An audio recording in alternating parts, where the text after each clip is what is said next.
नमस्कार दोस्तों, मैं लोचन यादव आपके अपने YouTube चैनल लोचन यादव ऑफिशियल पे आपका स्वागत करता हूं। आज हम एक बहुत ही महत्वपूर्ण विषय पे बात करेंगे। यह महत्वपूर्ण विषय इसलिए है क्योंकि अगर आप लोन डिफ़ॉल्ट कर गए हैं या फिर डिफ़ॉल्ट होने वाला है तो आप इन सब मुसीबतों से ज़रूर आपको फेस करना पड़ेगा। क्या लोन रिकवरी एजेंट्स के फ़ोन नहीं उठाने पर क्या कार्रवाई होगी कि नहीं होगी, इन्हीं सब्जेक्ट पे आज हम आपको बताएंगे। जिस तरह लोन रिकवरी एजेंट्स कहते हैं मेरा फ़ोन नहीं उठा रहे हो, मैं तुम्हारे ऊपर कार्रवाई होगी, क्या यह बात सही है कि नहीं, और सही है तो कितना % सही है, मुझे कमेंट बॉक्स में ज़रूर बताइएगा।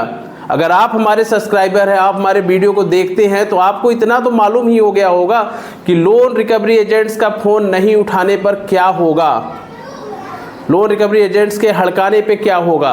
आप कमेंट बॉक्स में मुझे बताइएगा कि लोन रिकवरी एजेंट्स का फ़ोन नहीं उठाने पर क्या कार्रवाई होगी कि नहीं, यही मेरा प्रश्न है। और इसका उत्तर ये है कि कुछ भी नहीं होगा, क्योंकि किसी भी एग्रीमेंट पे ऐसा नहीं लिखा है कि लोन रिकवरी एजेंट्स का फ़ोन नहीं उठाने पर कार्रवाई होगी। इस बात को ध्यान दे दीजिए। अगर कोई लोन रिकवरी एजेंट्स कहता है कि मेरे फ़ोन को नहीं उठा रहे हो, तुम्हारे ऊपर कार्रवाई होगी, तो पूरी तरह से गलत बोल रहा है। ऐसा कहीं नहीं लिखा है कि आप उनके फ़ोन नहीं उठाएंगे तो आपके ऊपर कार्रवाई होगी। चलिए हम वीडियो को स्टार्ट करते हैं। अगर चैनल पे पहली बार आए हो तो चैनल को सब्सक्राइब कर लीजिए, और वीडियो अच्छा लगे तो लाइक शेयर जरूर करिए, और कमेंट बॉक्स में ज़रूर बताइएगा जो मैंने आज प्रश्न पूछा हूँ। अगर आप हमारे सब्सक्राइबर, हमारे वीडियो देखते हैं तो आप इस कमेंट बॉक्स में ज़रूर बताइएगा। देखिए होता क्या है, मैं आपको पहले ही बता दूं, मैं ज़्यादा लंबा नहीं खींचूंगा वीडियो, मैं पहले ही बता दूं, लोन रिकवरी एजेंट्स के पास कोई भी पावर नहीं होती है। अगर कोई लोन रिकवरी एजेंट्स वाला कहता है कि फ़ोन नहीं उठा रहे हो तो मैं कार्रवाई कर दूंगा, केस कर दूंगा, पुलिस बुला दूंगा, तो ऐसा कुछ भी नहीं है। अगर कोई ऐसा कहता है, अगर आप ऐसी मुसीबतों से फेस कर रहे हो तो उसको बता दीजिएगा कि लोन रिकवरी एजेंट्स के फ़ोन नहीं उठाने पे कोई भी कार्रवाई नहीं होती है। देखिए कोई भी रिकवरी एजेंट्स हो, अगर वह जेन्युइन है, उसे बैंक ने अथॉरिटी दी है, तो वह आपसे भद्रता नहीं करेगा, वह आपसे गाली गलौज नहीं करेगा, वह आपका इंसल्ट नहीं करेगा, वह आपके घर पे आके अड़ोस पड़ोस में आपकी बेइज्जती नहीं करेगा। लोन आपने लिया है, ना कि आपके पड़ोसी ने लिया है, ना ही आपके घर वालों ने लिया है। लोन के जिम्मेदार सिर्फ आप और आप हैं, तो लोन के बारे में डिस्कशन सिर्फ आपसे होनी चाहिए। ये नहीं है कि लोन आपने लिया, कोई रिकवरी वाला आ रहा है पूरे पड़ोस में हल्ला कर रहा है कि यह व्यक्ति लोन लिया है, यह व्यक्ति बेकार है, यह व्यक्ति चोर है, यह व्यक्ति लोन नहीं देता है, डिफॉल्टर है। आपके मान सम्मान को हनन नहीं पहुंचाना होगा, क्योंकि RBI की गाइडलाइन में ऐसा कहीं कुछ लिखा ही नहीं है कि लोन रिकवरी एजेंट्स आपके साथ बदसलूकी करे, गाली गलौज करे, धमकी दे, कॉल करे। कॉल कर सकते हैं, लेकिन आप कॉल उठाएं या ना उठाएं यह आपकी मर्जी। मोबाइल आपका है, सिम आपका है, आप उठाइए चाहे ना उठाइए। हाँ, लेकिन अगर आप लोन डिफ़ॉल्टर हो गए हैं या फिर होने वाले हैं, या फिर आपको लगता है कि मैं अभी तक तो लोन को खींच रहा हूँ, आगे से मैं लोन नहीं भर पाऊँगा, या फिर आपने जिस उद्देश्य से लोन लिया है वह उद्देश्य आपका पूरा नहीं हुआ, आपने बिजनेस के लिए लोन लिया, बिजनेस आपका नहीं चला, आपने किसी कारणवश लोन लिया, आपकी उस समय स्थिति अनुकूल थी, आज स्थिति प्रतिकूल हो गई, आज आपका समय साथ नहीं दे रहा है, आपका जो पैसा है वो डूब गया है, या फिर आपके घर में कोई प्रॉब्लम आ गई, आपकी फैमिली का इशू हो गया, आपकी जॉब छूट गई, या फिर कोई दुर्घटना हो गई। ऐसी स्थिति में अगर आप इन सब चीज़ों से भुक्तभोगी हैं और आपको लगता है कि मैं अब आगे लोन नहीं भर पाऊंगा, या फिर मैं खींचते खींचते लोगों से पैसे उधार लेते लेते एक लोन के बदले दूसरा लोन, दूसरे के बदले तीसरा, तीसरे के बदले चौथा लेते लेते मैं मल्टीपल लोन में फंसते जा रहा हूं, तो सबसे पहले बिना किसी देरी के आप बैंक NBFC कंपनी को प्रायर नोटिस तो दे ही दीजिए, जिसमें मेंशन करिए कि मैं अभी लोन नहीं दे पा रहा हूँ। इसके लिए आप अगर इसको अपनी भाषा में लिख सके तो लिख लीजिए, नहीं लिख पाते तो किसी एडवोकेट के थ्रू या फिर लीगल एक्सपर्ट के थ्रू आप प्रायर नोटिस जरूर दे दीजिए, जिससे बैंक भी को भी लगे कि आप जेन्युइन आपकी प्रॉब्लम है। क्योंकि आज ऐसा भी होता है कि कुछ लोगों की आदत हो गई है कि मैं लोन नहीं दूंगा, कुछ लोग बिल्कुल डिफॉल्टर होते हैं, उनका उद्देश्य ही होता है लोन लेकर के नहीं देना। तो ये भी चीज़ें समाज में चल रही हैं। तो अगर आप इन सब परिस्थितियों से जूझ रहे हैं, इन सब परिस्थितियों को फेस कर रहे हैं और आगे आप लोन को कैरी नहीं कर पा रहे हैं, लोन के बोझ को ढो नहीं पा रहे हैं, तो प्रायर नोटिस जरूर दीजिए। प्रायर नोटिस ही आपको पहला रिटन कम्युनिकेशन होगा बैंक और आपके बीच में। बैंक को सूचना जरूर दीजिए, अपनी स्थितियों परिस्थितियों के बारे में अवगत कराइए। अगर आप इसको नहीं लिख पा रहे हैं, कैसे लिखना है, तो मैं इसको बता भी दूंगा कैसे लिखना है। और अगर नहीं दे पा रहे हैं तो किसी की हेल्प लेकर के, एडवोकेट के थ्रू, लीगल एक्सपर्ट के थ्रू लेकर के एक रिटन कम्युनिकेशन बैंक को जरूर दे दीजिए, क्योंकि यही आपको बचाव करेगा। देखिए, कोई भी व्यक्ति हो, अगर लोन लिया है तो 80% 90% लोगों का उद्देश्य यही होता है कि मैं लोन की EMI भर दूंगा। लेकिन लोन लिया है, अचानक कोई दुर्घटना हो गई, जॉब छूट गया, घर में किसी की हेल्थ का इशू हो गया, या फिर कोई अन्य कारण हो गया, आपने जिस मोटिव के लिए, उद्देश्य के लिए लोन लिया था वो आपका प्रोजेक्ट फेल हो गया, तो आप लोन कहाँ से भरेंगे? तो बैंक को इसके बारे में आपको अवगत कराना पड़ेगा। लेकिन बैंक के क्या कार्य है? बैंक का तो उद्देश्य है, बैंक की तो एसेट्स है, आप ही के लोन इंटरेस्ट से बैंक को प्रॉफिट हो रहा है। तो बैंक भी, अगर आप पहली EMI नहीं डिफ़ॉल्ट हो गया तो फ़ोन आएंगे, दूसरी EMI डिफ़ॉल्ट हुआ तो फ़ोन प्लस होम विजिट होगा, तीसरी EMI डिफ़ॉल्ट हुआ तो दोनों प्रक्रियाएं तेज हो जाएंगी, फिर NPA होगा। तो ऐसी स्थिति में जब आपके पास फ़ोन आने लगते हैं, लगातार फ़ोन आने लगते हैं, 100-200 फ़ोन, मैसेज पे मैसेज, व्हाट्सएप पे मैसेज, तमाम चीज़ें आने लगते हैं, तो अगर आपको उठाना है फ़ोन तो उठाइए, उनको बता दीजिए कि अभी मेरे पास पैसे नहीं हैं, जैसे ही मेरे पास पैसे आ जाएंगे मैं आपको दे दूंगा। इस संदर्भ में मैंने आपके बैंक को एक प्रायर नोटिस रिटन में कम्युनिकेशन कर दिया हूं, मैंने बैंक को सूचित कर दिया हूं अपनी स्थितियों के बारे में, आप मुझे परेशान ना करिए। लेकिन होता क्या है? होता इसका अपोजिट है।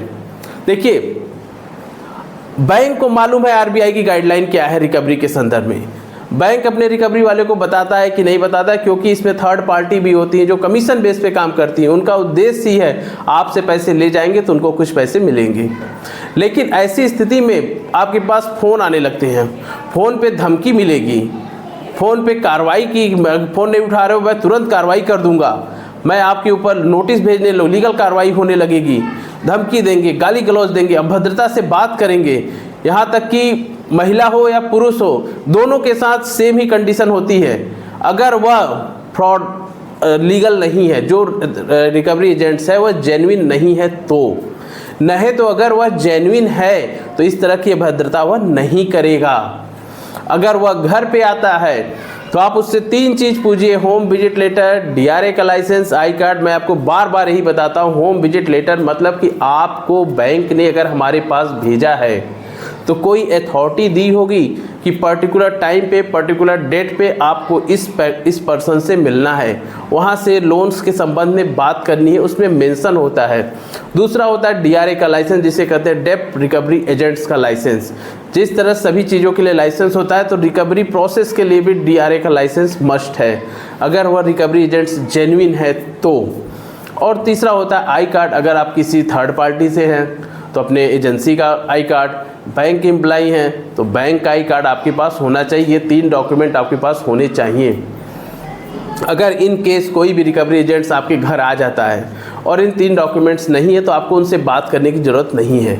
अगर वह अभद्रता करे तो उसकी रिकॉर्डिंग कर सकते हैं, बैंक को अवगत करा सकते हैं, और बैंक को फ़ोन करके पूछिए कि क्या आपने इस पर्सन को हमारे लिए, हमारे घर पे आज भेजा है। तो बैंक कभी भी नहीं कहेगा कि हाँ मैंने भेजा है, क्योंकि जानता है कि अगर वह इनलीगल है, उसको अथॉरिटी नहीं है, तो आपके घर जा कर के अभद्रता ही करेगा। कभी आप करके देखिएगा, अगर कोई रिकवरी एजेंट्स आपके घर पे आता है, आपसे अभद्रता करता है, आपके पड़ोस में आपको हो हल्ला करता है, घर पे आके बैठ जाता है, कहता है जब तक पैसे नहीं दोगे तब तक मैं यहाँ से हिलूंगा नहीं, एक नहीं आएंगे 10 की संख्या में आएंगे, 4-5 का ग्रुप बना के आएंगे, तो ऐसी स्थिति में आपको डरने की ज़रूरत नहीं है। आपको उनसे पूछिए कि होम विजिट लेटर, DRA का लाइसेंस, आई कार्ड है कि नहीं। अगर वो कहते हैं नहीं है तो आप उनसे कहिए कि आप जा सकते हैं, अगली बार आइएगा तो बैंक NBFC कंपनी से ये डॉक्यूमेंट लेके आइएगा। मैं आपको कैसे मानूं कि आप रिकवरी वाले हैं? मैंने लोन लिया हूँ, ये हमारे अगल बगल सब कोई जानता है कि मैं लोन लिया हूँ। तो क्या कोई भी व्यक्ति आकर के मुझसे कहेगा कि मैं बैंक का एम्प्लॉई हूँ, मुझे पैसे चाहिए, तो क्या आप सबको पैसे ही देंगे? इसका क्या प्रूफ है कि आप बैंक के एम्प्लॉई हैं, आप थर्ड पार्टी हैं, आपको अथॉरिटी मिली है मुझसे मिलने के लिए? नहीं, इसके लिए अथॉरिटी लेटर होता है। कोई आए आप उनसे मांगिए। अगर नहीं है तो उससे नाम पूछिए, बैंक में फ़ोन करिए कि क्या आपने इस व्यक्ति को हमसे मिलने के लिए भेजा है कि नहीं।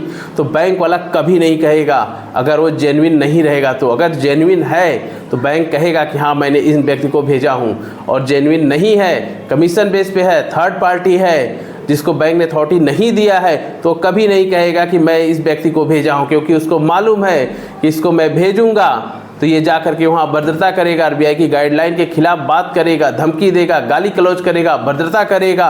तो ऐसे में बैंक को जवाब देना पड़ेगा। कभी आपने बैंक से पूछा कि आपने इस व्यक्ति को हमारे घर भेजा था कि नहीं भेजा था? कभी करके तो देखिएगा। लोन की EMI का डिफ़ॉल्ट होना क्राइम नहीं होता है। आपने लोन लिया, उस समय स्थिति सही थी, आपने लोन नहीं चुका पा रहे, स्थिति गड़बड़ है, लेकिन आप पैसे जैसे स्थिति सही होगी लोन की EMI देंगे। आपको जो लीगल कार्रवाई करना हो आप कार्रवाई कर सकते हैं, लेकिन किसी गुंडे को भेज करके धमकी देना, भद्रता करना, ये कहीं भी लिखा नहीं है।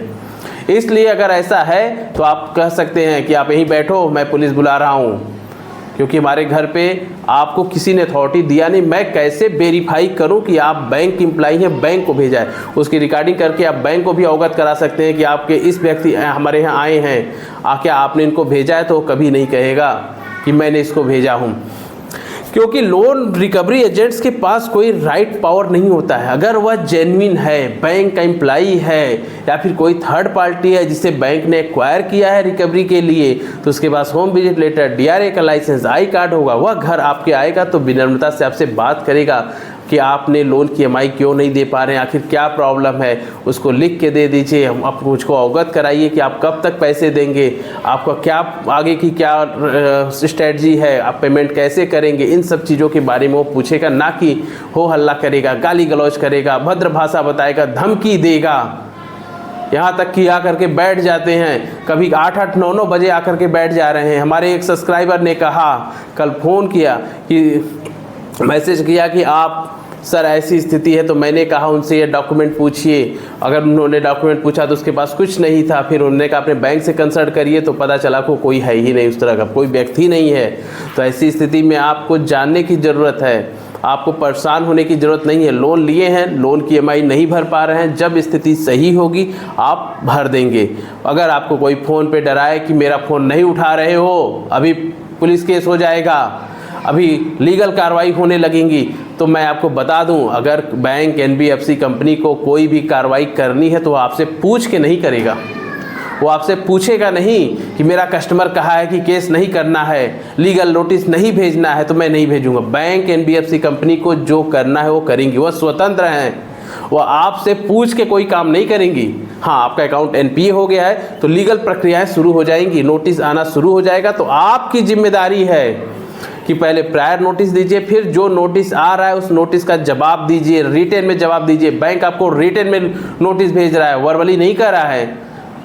वर्बली कहने का कोई मतलब नहीं होता है। बैंक अगर रिटेन में आपको नोटिस दे रहा है तो आप रिटेन में उसका रिप्लाई कीजिए, अपनी बातों को बताइए, जो भी नोटिस आती है नोटिस का जवाब दीजिए, किसी भी नोटिस को इग्नोर मत करिए।